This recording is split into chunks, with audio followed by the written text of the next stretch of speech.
Olá, tudo bem? Professor Márcio Alves. Nossa aula de hoje ela vai tratar sobre os povos da Mesopotâmia. Primeiramente, a gente vamos conceituar o que quer dizer Mesopotâmia. Mesopotâmia quer dizer terra entre rios. Por quê?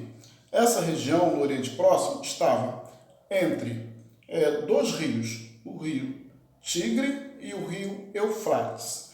Foi uma das primeiras civilizações que começaram a criar assim, as primeiras cidades naquela região.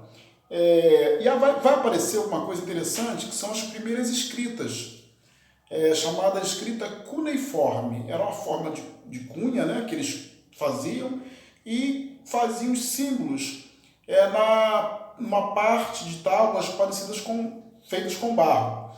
Então, a partir daí eles começaram a fazer esses símbolos para identificar algumas coisas, para fazer controle de mercadorias, da produção. Mesmo sendo naquela época, eles já tinham cuidado com a produção da alimentação para a população, né? Já viviam da agricultura. Então, entre esses dois rios, essa terra era uma terra muito fértil. Então, ela também é conhecido como o crescente fértil. Como é que era a religião na Mesopotâmia? A religião ela era politeísta. Por quê? Porque existiam vários povos naquela região. Tá? Então as pessoas adoravam vários deuses, né?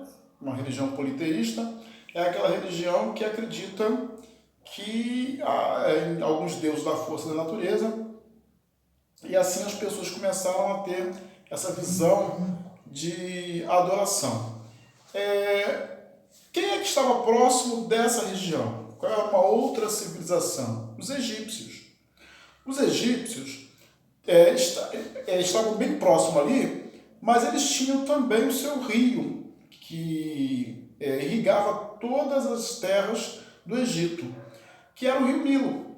O rio Nilo é um dos maiores rios do mundo, e ele ali, todos os povos também de outras regiões, eles começavam a ir para o Egito justamente por quê? Porque tinha um comércio, né, de transações, de troca, e também tinha a questão do rio. O rio era importante para que as pessoas pudessem produzir, né, navegar e viver, né, bem próximo ao rio pela questão da água. Né? Como é que era a escrita no Egito? Ela é chamada também escrita hieroglífica. Tá? É uma das escritas mais complexas da humanidade. Ela foi criada por volta de 5.000 anos atrás, né? Compunham cerca de 7.000 símbolos representando objetos e cerca de 20 símbolos representando sons. Okay? Então, o Egito ele tinha assim, também uma religião politeísta, tá? Que é aquela religião de adoração a vários deuses. O líder do Egito era o faraó, que ele tinha várias funções, mas a mais importante era de administrador. Ele administrava todo o Egito e também ele era um tipo de sacerdote também. Ele era o representante de Deus. Os egípcios consideravam o faraó um semideus, né? Era um sujeito que foi colocado ali por Deus para administrar e para tomar conta de toda a população.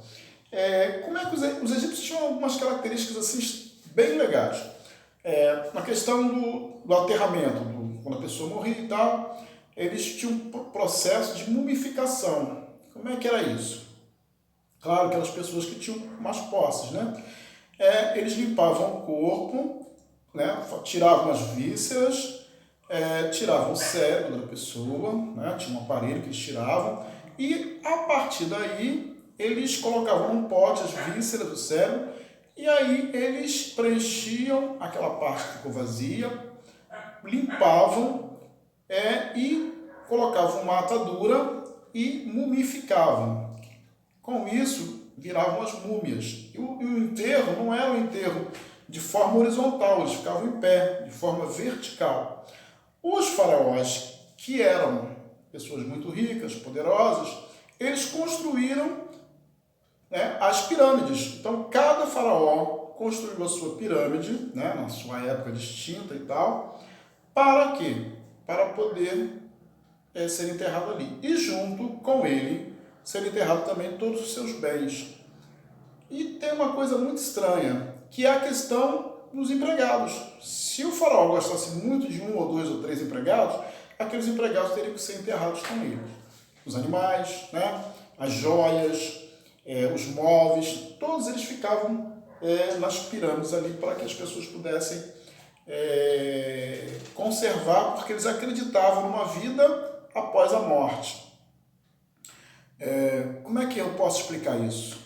Eles acreditavam que depois que eles voltassem à Terra, né, eles iam precisar daquelas heranças, daquelas riquezas para poderem sobreviver. Essa era a visão que eles tinham. O Egito, ele tinha, antes, né, de ser, como eu posso dizer, antes dele ser unificado, ele tinha dois reinos, o Alto e o Baixo Egito.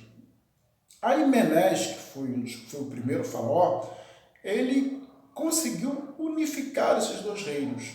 E com isso ele criou um reino só. E aí o Egito se tornou muito poderoso, porque foi crescendo o reino, foi, né, aumentando a produção agrícola, e eles criaram uma técnica interessante. No Egito tinham duas estações, a cheia, né, e a seca. Então, por exemplo, quando no período de cheia, o rio Nilo transbordava. O que eles tinham que fazer? Eles perdiam parte da produção porque a água levava tudo.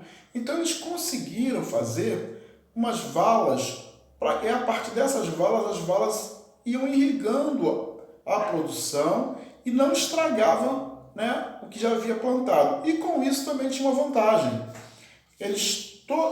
Com a chegada dessas águas do rio, eles levavam humus, levavam uma série de produtos que melhoravam a qualidade da terra. E com isso a produção aumentava. Então chegou uma época que o Egito chegou a ter uma boa parte da produção alimentar naquela época. Se você é um estudioso da Bíblia, você já estudou a história de José, você vai ver que José, ele foi governador do Egito. Tá? Então, ele teve um sonho, e num desses sonhos tinha lá, né, ele decifrou, né, um dos sonhos de Faraó, ele foi decifrar o sonho de Faraó, e aí, o que ele entendeu com o sonho de Faraó? Faraó sonhou com 7 vacas magras e 7 vacas gordas. Então, José decifrou esse sonho e falou, olha só, esse sonho quer dizer que o Egito vai passar por 7 anos de muita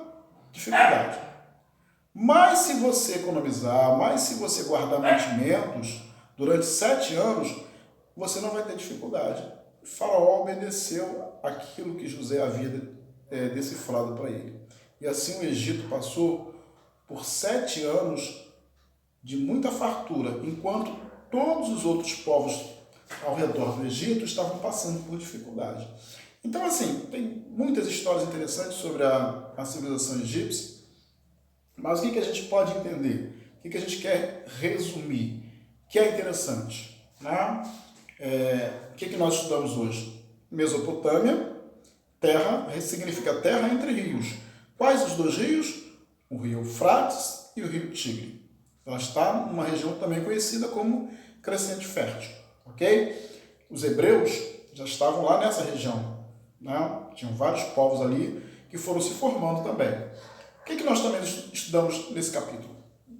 A questão do Egito, né? A unificação do Egito, Menes, o primeiro faraó, o Alto Egito e o Baixo Egito. Qual é o rio que banha o Egito até hoje?